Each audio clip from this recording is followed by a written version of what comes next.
제가 복당을 한 지가 지금 한 4, 5일쯤 됩니다. 그래서 복당을 하고 난 뒤에 서울에서는 기자회견을 했는데 대구에서 기자회견을 할 필요가 있겠다 싶어서 오늘 여러분들 앞에 섰습니다.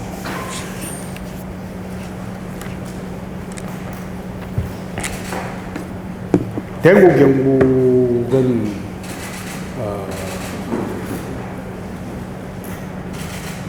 이 나라 산업화 민주화를 이끌어 오는데 주도 세력으로서 지난 70년을 보냈습니다. 그러나 대구 경북이 몰락을 하기 시작한 지가 한 30년이 되었습니다.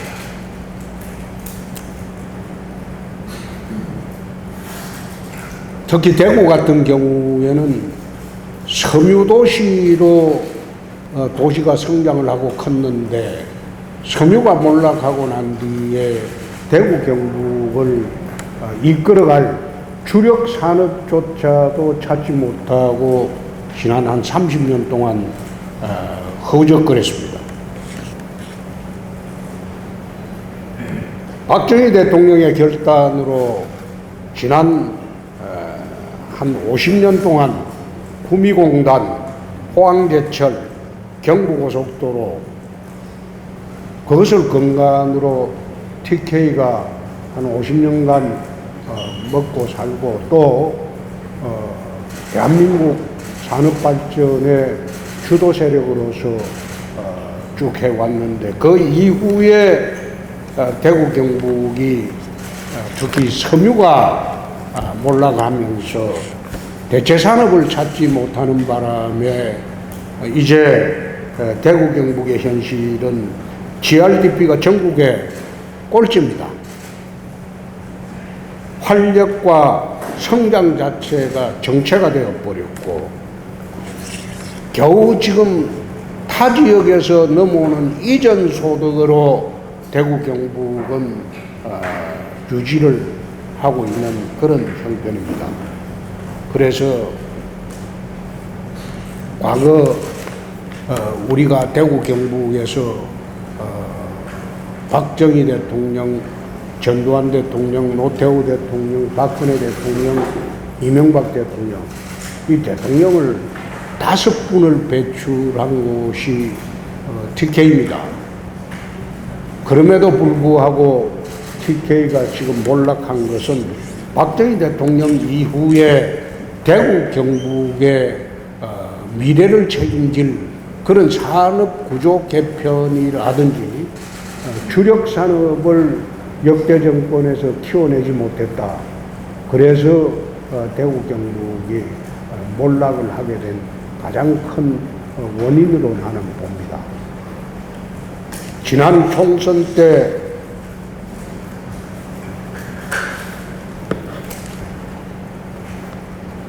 약속한 대로 산업 구조 개편을 하지 않으면 앞으로 TK 미래가 없다. 그 말씀을 드리고 저 혼자 대구 경북의 산업 구조 개편을 한번 해보기 위해서 1년 동안 이진훈 청장과 함께 노력을 했습니다만 무소속이다 보니까 그게 힘을 받지 못하고 아무런 당의 지원도 받지도 못했습니다. 예를 들어서 지난번에 TK 신공항 특별법을 거의 한 달 반 동안 준비해서 9월 초 발의를 했을 때 이 서명 받기도 굉장히 힘이 들었습니다. 국민의힘에서 서명을 해주는 사람이 대구 경북 의원들만 하더라도 별로 없었어요. 타 타지역 의원들 서명을 받아서 발의를 할 정도로 그 법에 대한 인식이 국민의힘이나 TK 의원들이 아주 미약했습니다. 그 법을 발의할 때 내년도에 보궐선거를 앞두고 민주당이 가덕도 신공항법을 들고 나올 것이다. 그러면 TK 신공항법으로 먼저 발의를 해서 계류를 시켜놓으면 결국 그것은 동시 처리할 수밖에 없을 것이다. 그렇게 예측을 하고 작년 9월에 내가 그 법을 발의를 했는데 실제로 11월경에 이낙연 대표 측에서도 또 김태년 민주당 원내대표 측에서도 동시 처리하자는 제의도 왔었습니다. 그런데 그 당시에 그 법이 얼마나 중요한 법인지 그 내용도 모르는 국민의힘 야당이죠. 야당 지도부나 TK 의원들이 전혀 저는 도움을 받지 못했습니다.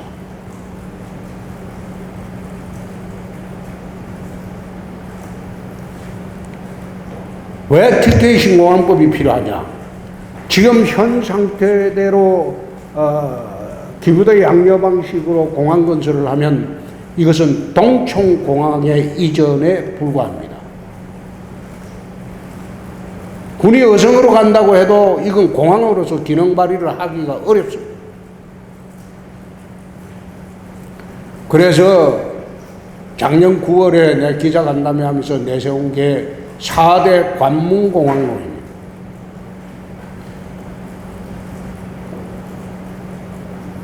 TK는 충청과 TK 천만이 여객이 사용할 수 있는 공항으로 만들고 또 유럽이나 미주까지 장거리 물류 수송이 가능한 물류공항으로 키워야 한다. 그러기 위해서는 현재 진행하는 기부대 양려 방식으로 공항을 만들어서는 이거는 공항이 의미가 없어진다. 지금 동천처럼 동남아나 드나드는 그런 공항에 불과하다. 10년이 지나면 국내 공항이라는 게 의미가 없어지는 시대가 옵니다. 이제 자동차가 나르는 시대가 옵니다. 플라잉카 시대가. 그래서 지금 대한민국 수출 물량의 98.2%가 인천공항을 통해 수출을 합니다. 그러니까 모든 첨단 산업은 수도권에 몰릴 수밖에 없어요. 첨단 기술도 수도권에 몰릴 수밖에 없어요. 물류 비용 때문에 그렇습니다. 그러나 충청이나 TK를 커버할 수 있는 TK 신공항이 들어오게 되면 충청 그리고 TK 지역으로 수도권의 첨단 산업들이 내려올 수가 있습니다. 예를 하나 더 보면 SK 하이닉스 같은 경우에 용인에 지금 제2공장을 지으려고 하는데 거기 평당 500만 원이 넘습니다. 그런데 TK 신공항 주변에 구리 어성이나 대구 북구 이쪽으로 와가지고 그린벨트를 풀어가지고 공장 유치를 하게 되면 그건 평당 10,000원 정도로 우리가 특별 분양을 해줄 수도 있습니다. 그렇게 하면 물류 수송의 길이 확보되어 있는 지방으로 내려오지. 뭐하러 하고 서울에 평당 500만 원, 1,000만 원씩 주고 공장을 하겠습니까? 그거는 기업체 관계자들한테 물어봐도 내려가고 싶어도 못 내려가는 게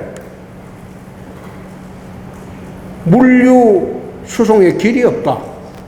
하늘 길이 없다. 70년대 경제발전의 원동력은 고속도로였지만 이제 21세기 경제발전의 원동력은 하늘길. 그럼 하늘길을 열어줘야 돼. 특히 내륙 지역의 공단은 하늘길 없이는 공단이 발전을 할 수가 없습니다. 그래서 TK 신공항이 얼마나 지역 균형 발전과 나라 전체 균형 발전에 도움이 되는가. 가덕도 신공항을 할 때 나는 반대하지 않았어요. 부울경 830만 하고 부울경의 모든 수송길은 가덕도에서 그럼 해결하거라. 그리고 충청하고 TK는 천만하고 거기에 몰려드는 첨단 산업 지역의 물류는 우리가 해결한다. 그리고 호남 지역은 무안신공항을 통해서 무안국제공항을 통해 이미 되어 있어요. 그것만 조금만 확장시켜주면 돼. 그리고 호남 지역에서는 거기를 거점으로 그렇게 물류 수송이나 여객 수송을 대한민국 전체에서 이게 분산을 시켜야 된다 이거예요. 야, 근데 인천공항 같은 경우에 한번 봅시다. 유사시에 전쟁이 나면 인천공항 그거는 사용을 할 수가 없습니다. 그럼 거기를 대체하는 대체공항이 남부권에 와야 된다 이 말이에요. 해외에서 전쟁 물자가 수송이 들어올 때 어느 공항을 통해서 들어와야 됩니까? 그래서 남부권 호남은 무안으로 가고 충청 TK는 TK 신공항으로 오고 부울경은 가덕도로 가라. 그리고 수도권하고 강원도하고 인천 이런 쪽은 인천공항으로 가라. 이렇게 여객을 분산시켜 주는 정책을 취해야지. 지금 대한민국 해외여행이나 모든 여행의 거의 95% 이상을 인천공항에 집중시키는 이 제도는 옳지 않다. 그래서 4대 관문공항론을 이야기를 하면서 나라 전체의 균형 발전과 지역의 균형 발전과 또 지방화 전략으로 이 관문공항이 필요하다. 관문공항을 하게 되고 첨단 산업이 지방으로 내려오게 되면 이 지역에서 졸업한 대학생들은 서울 갈 필요가 없어요. 지금 과연 TK 지역에서 졸업하는 대학생들의 몇 프로가 지금 서울 가서 취업을 합니까? 이 지역에 일할 자리가 있습니까? 자리가 없잖아요. 그러니까 인터넷에 대구 대학생들 이야기 들어보면 대구를 고담시티라고 그래요. 그 영화 뭐죠? 배트맨에 나오는 유령도시죠. 이제 점점 이 고담시티가 되어가는 대구를 어떻게 살리고 경북을 어떻게 살릴 것이냐. 그걸 우리가 생각을 해야 된다 이 말이에요. 그래서 지난번에는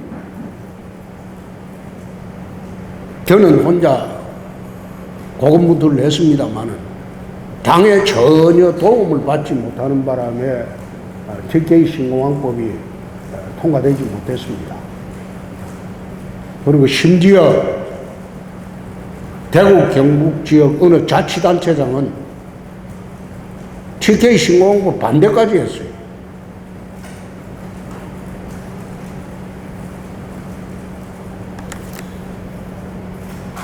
제가 발의한 TK 신공항법 중에서는 후적지 개발 조항이 있습니다. 후적지라는 게 뭔가 하면 공항을 이전하고 난 뒤에 동구에 공항터를 어떻게 개발할 것이냐. 그 후적지 개발 조항이 있습니다. 그 후적지 개발은 저는 기본적으로 그런 생각을 합니다. 저게 아마 여의도 면적이 한 3배 넘죠? 3배 좀 넘죠?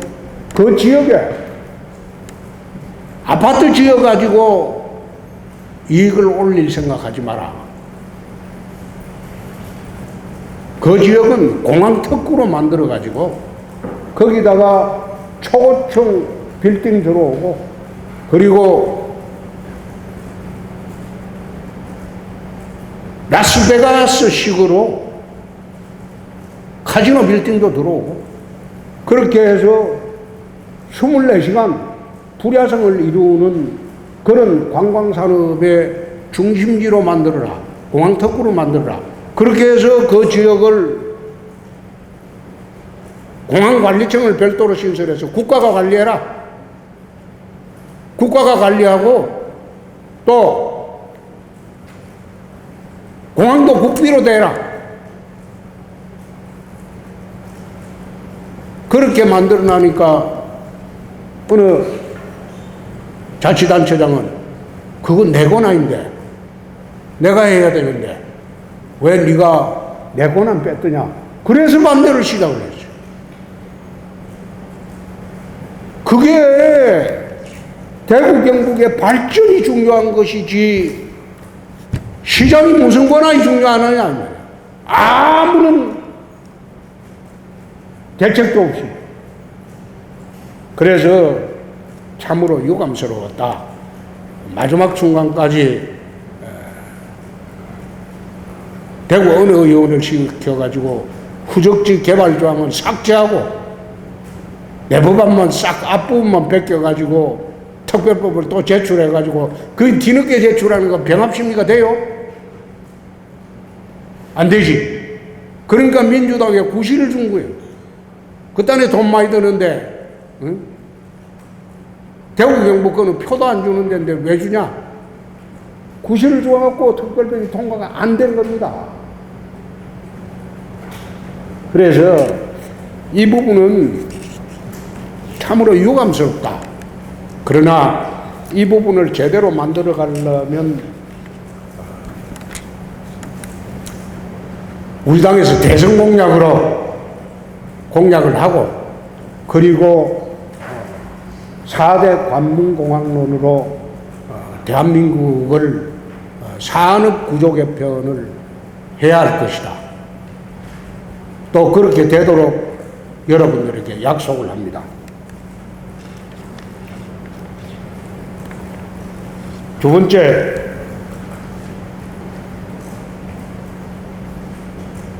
대구시당과 의논해서 TK 미래전략실을 만들도록 하겠습니다.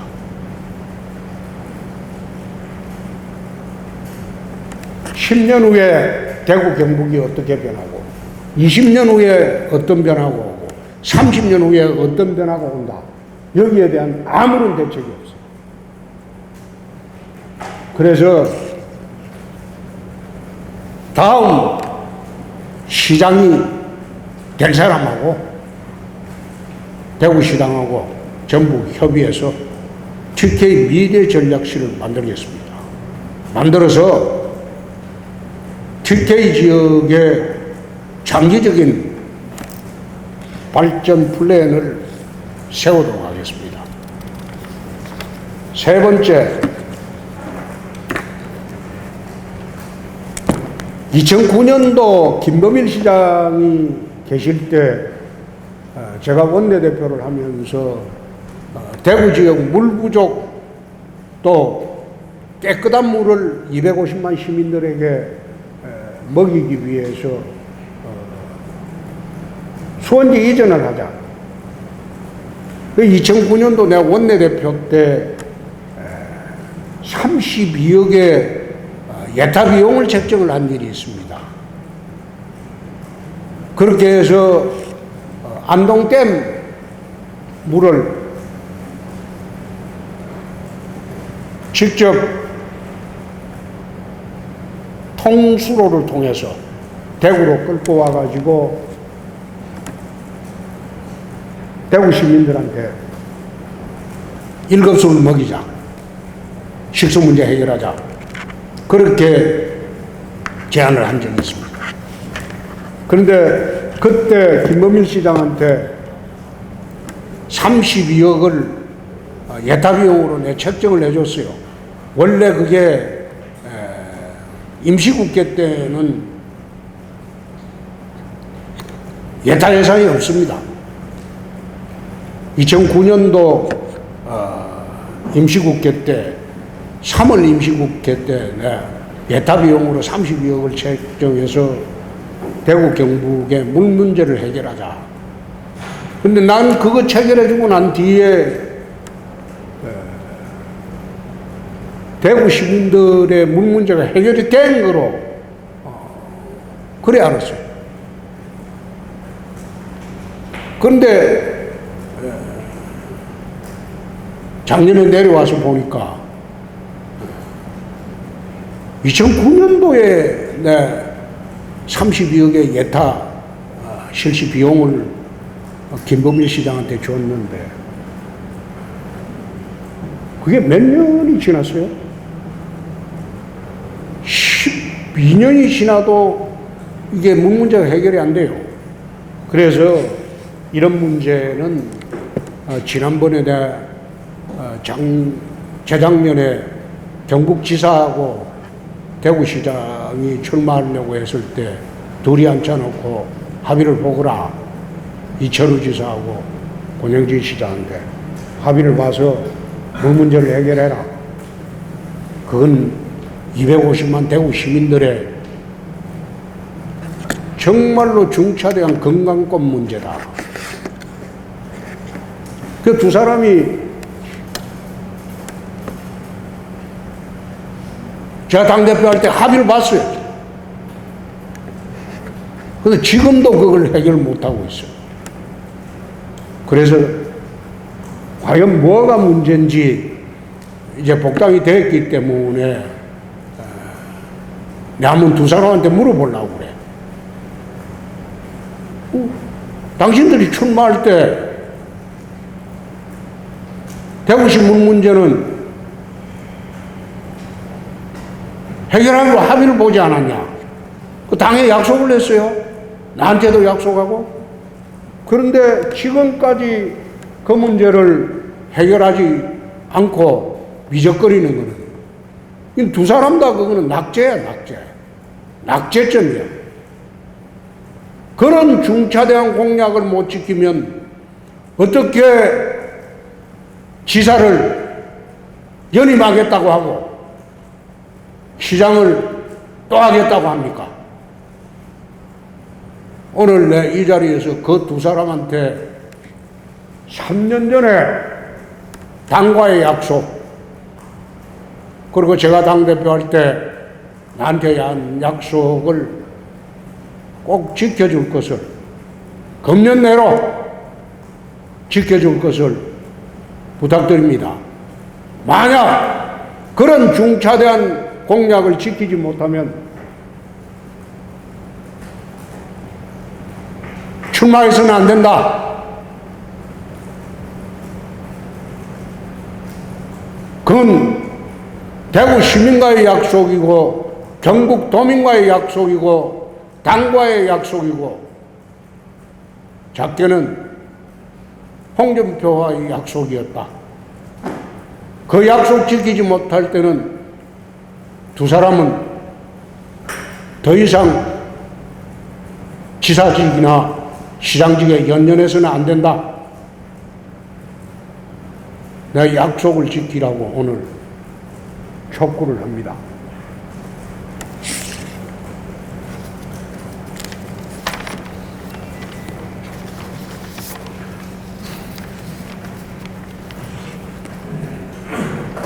앞으로 TK 미래전략실도 설치하고 그리고 대구 경북의 미래전략 그리고 TK 신공항 이 물 문제에 대해서 적극적으로 제가 나서서 앞장서서 문제를 풀어갈 것을 약속을 드립니다. 그리고 대한민국 70년의 영광과 성취에는 TK가 있었습니다. 그 TK가 새로운 도약을 하는데 앞장서도록 하고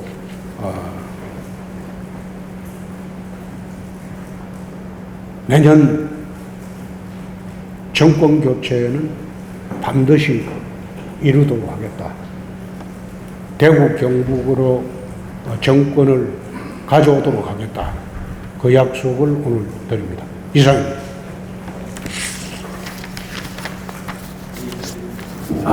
이제 질문하실 분 있으면 질문하시면 됩니다.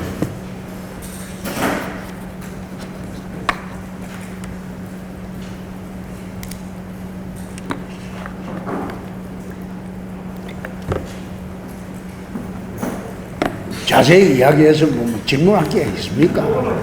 예? 아니, 그러니까 자세히 이야기 다 했는데 질문할 거 없죠? 예?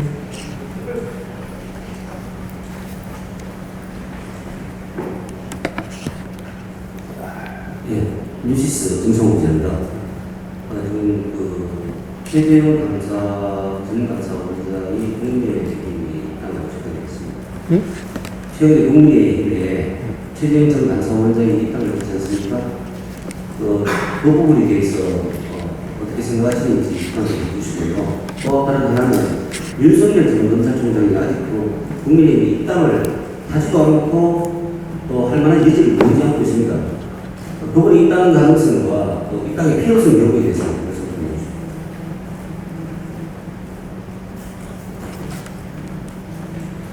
오늘 기자회견 주제하고는 좀 다르기 때문에 내가 답변하지 않겠습니다.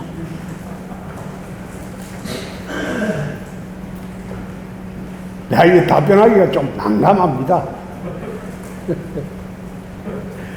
내가 무슨 이야기를 하면 마치 정치 평론가처럼 돼버리고, 그래서 내가 답변하기가 참 난감합니다. 단지 최재형 감사원장은 어제 입당을 할 때 제가 입당 환영 성명서를 냈습니다.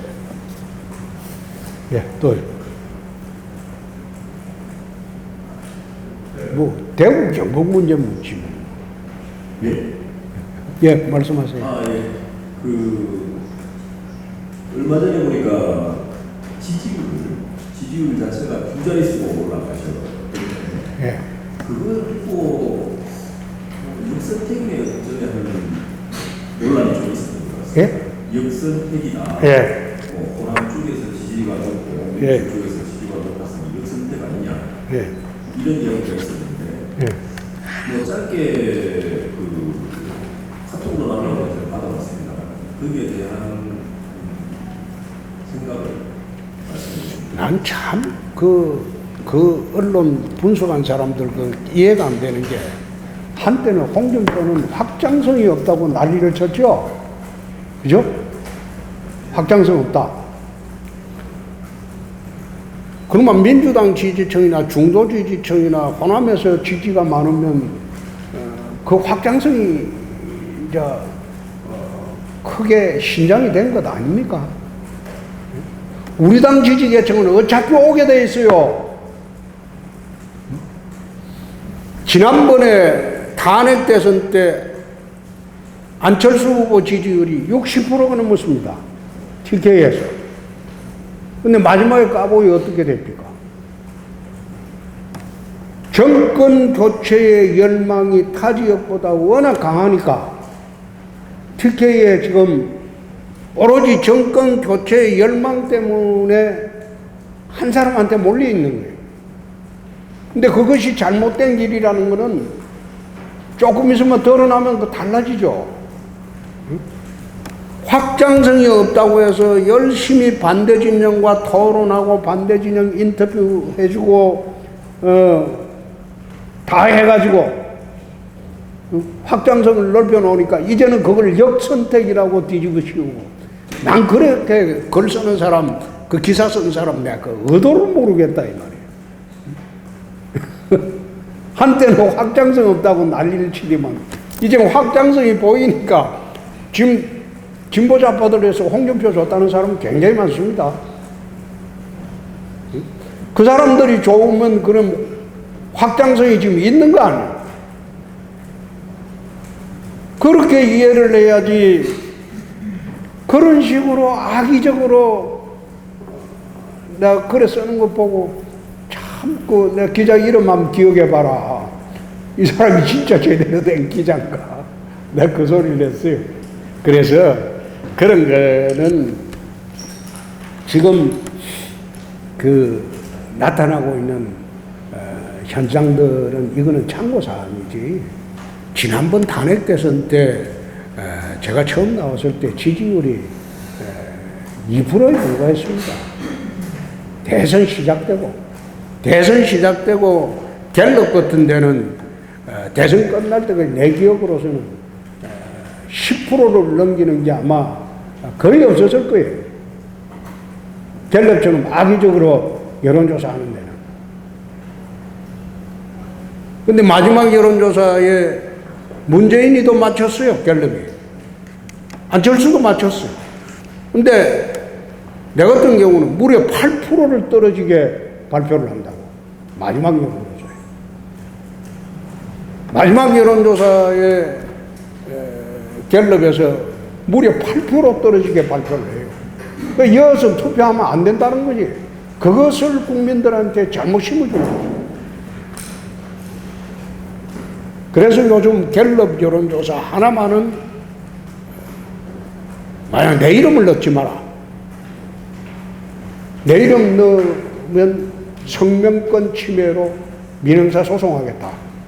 내 통보도 해놓고 딴 여론조사 기관은 나는 시비 걸 생각이 전혀 없습니다. 그러나 갤럽만은 우리가 지방선거 때도 엄청 당했어요. 지방선거 때 우리가 물론 위장평화 지방선거였지만 갤럽이 우리 지지율을 갖다가 10%대 초반으로 늘 발표를 했어요. 우리 당 지지율. 근데 깨보니까 거의 30%대 득표를 했다 이 말이에요. 그래서 갤럽 외에는 나는 여론조사 그거 보지도 않고 갤럽 외에는 여론조사는 봅니다. 보는데 역선택 운운하는 것도 참 웃기는 게 이 여론조사 규정을 정당에 도입한 게 2006년도 제가 도입했습니다. 한나라당 혁신안을 만들 때 한국 정당 사상 처음으로 2006년도에 제가 혁신위원장을 하면서 여론조사 조항을 도입하는 겁니다. 정당 선거에, 대선 후보 선거에.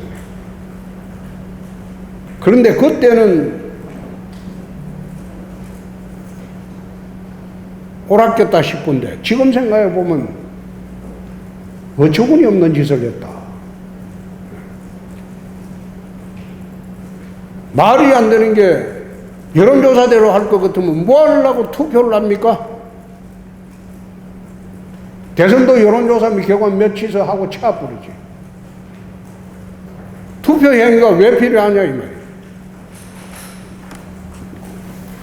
2004년도에 그 탄핵 노무현 대통령 탄핵 총선 때 내 서울 동북구에 동대문 을 지역에 17개 선거구에서 딱 나 한 사람 됐어요. 나 혼자 당선됐어요. 17개 선거구에서. 근데 그때 선거 일주일 전에 마지막 여론조사에 내가 무려 25%나 지고 있었어. 2004년. 그 선거운동 하지 말라는 거지. 해보면 안 되니까. 근데 깨보니까 내가 3% 이겼어. 근데 그거는 어떻게 설명할 거야? 내 이야기는 여론조사는 트렌드를 보는 것이다. 실질적으로 TK에서 특정인에 대한 여론조사가 과도하게 높은 것은 TK 주민들의 정권 교체의 열망에서 비롯된 것이지 그것은 종국적인 여론은 그쪽으로 가는 것은 아니다.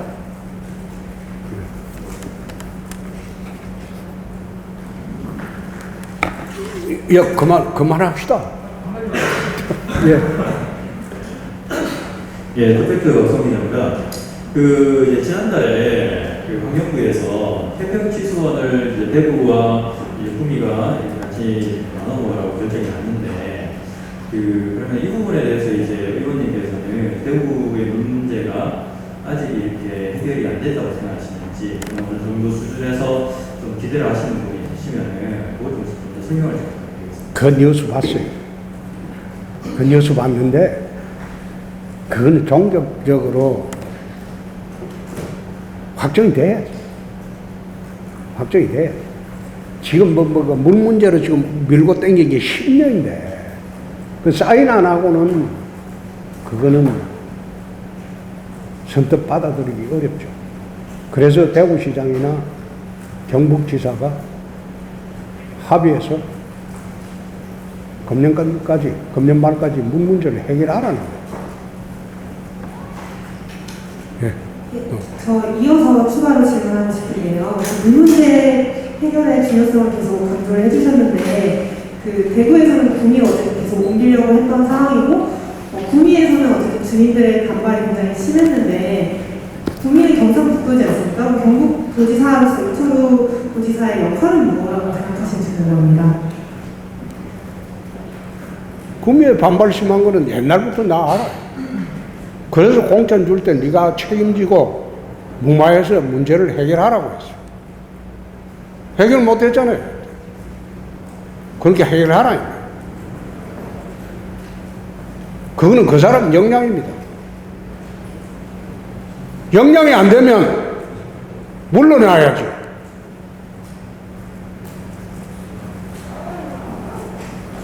해결하기로 약속을 했으면 어떤 식으로든 해결해야지. 그렇지 않습니까? 대구 입장에서 물 문제 해결이라는 어떤 취소원 이전 문제 공동 책임이지. 대구 물 문제의 책임이 대구도 책임지고 경북도 책임지고 그 경북지사하고 대구시장하고 공동 책임이지. 해결 못하면. KBS 팟캐스트 최준호님인데요. 간단하게 좀 여쭤보고 싶은데, 2년 전에 포항 수산업자 만나셨을 때 정상적인 사람이 아니라고 하셨는데, 현재 정치인하고 많은 어른들이 엮여 있습니다. 이거에 대해서 좀 어떻게 보시는지. 예? 포항 수산업자 사기 사건에 많은 정치인들이 엮여 있어요. 뭐라고? 응? 아니, 이리 와. 아니, 울리니까. 뭐라고?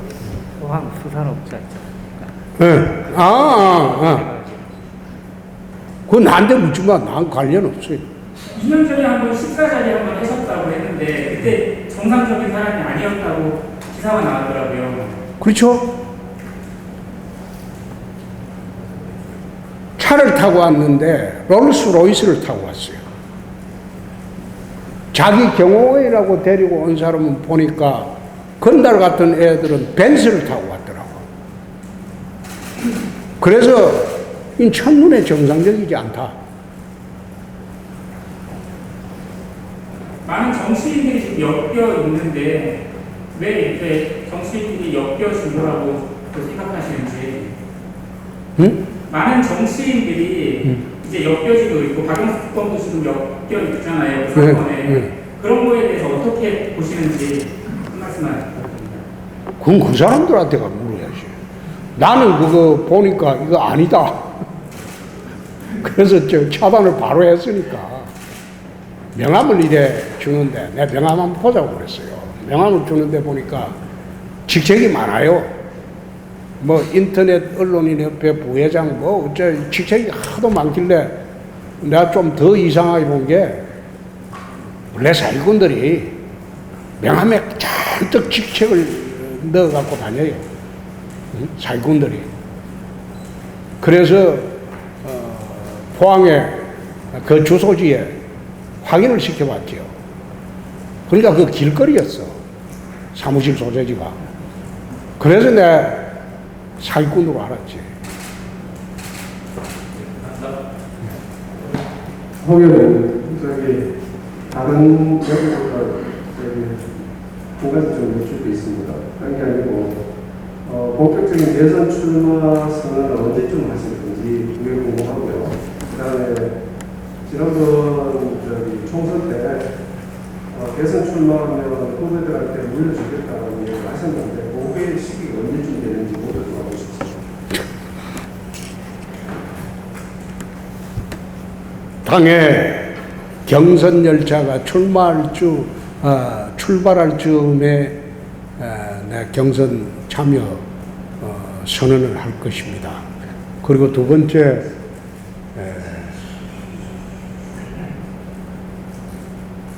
국회의원 사태는 대통령이 되어야지 사퇴를 합니다. 박근혜 대통령도 당선되고 난 뒤에 사퇴를 했어요. DJ도 비례대표로 있다가 당선 후에 사퇴를 했어요. 그래서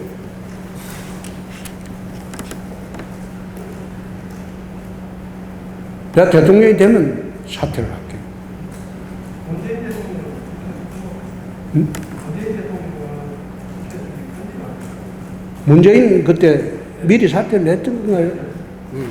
그때는 내가 경남도의사 사퇴하고 문재인 사퇴하고 그 다음에 유승민은 끝까지 사퇴 안 하고 심상정이도 끝까지 안 하고 안철수는 되게 쫄리니까 사퇴하고 그랬잖아요. 근데 수성을에 보궐선거 생기면 나는 좋지요. 그만입니다. 예. 네, 저 고마이스 더러운데요. 다음 가짜 수산업자 관련해서 하나만 더 여쭙겠습니다. 대표님은 가짜 사기꾼이라는 걸 미리 알고 대처를 하셨다고 하는데 다른 국민의힘 의원들은 여론이 만났어요. 김무성 전 대표라든지 주호영 전 원내대표는 만나서 또 다른 사람을 또 소개도 해줬거든요. 내가 그건 모르겠어. 어쨌든 다른 정치권에서 그렇게 만나고 소개를 해주고 했다는 거는 상당히 부적절한데. 근데 그렇습니다. 참 정치를 일에 하다 보면요 사기꾼도 오고 도둑놈도 오고 온갖 사람을 다 찾아옵니다. 그런데 어떻게 그걸 알고 안 만난다고 하겠어요? 만날 수는 있죠. 그리고 주위에서 믿을 만한 사람이 또 보증을 서게 되면 깜빡 넘어가서 다른 사람 소개시켜 줄 수도 있죠. 또 추석이나 과메기 보냈다 이런 이야기 하는데 추석에 집에 뭐가 왔는지 그 정치인들이 들어가서 전부 하루 종일 추석에 들어오는 물건 세는 정치인이 있을까요? 그거 없어요. 그래서 그런 걸 가지고 비난하는 것은 저는 옳지 않다. 옳지 않고 그 사람하고 둘이 공모를 하거나 그렇게 해서 그 사람한테 특별한 이익을 주는 경우 이거는 용서해서는 안 되죠. 그거는 범죄가 되니까. 단지 사람이 찾아와서 만나고 식사하고 술 한잔하고 골프 한번 쳤다. 그거 가지고 비난하는 거는 좀 그렇지 않느냐. 사기꾼한테 놀아나가지고 범죄행위를 같이 했거나 안 그러면 범죄행위를 추산을 했거나 범죄행위를 용이하게 하도록 도와줬거나 이렇게 하면 비난해도 되는데 정치하다 보면 온갖 대한민국 사람들이 다 찾아오는데 그걸 어떻게 내가 앉아서 점쟁이도 아니고 정치인 하는 사람이 어떻게 일일이 다 알 수가 있습니까? 그걸 두고 일괄적으로 비난하는 것은 옳지 않다.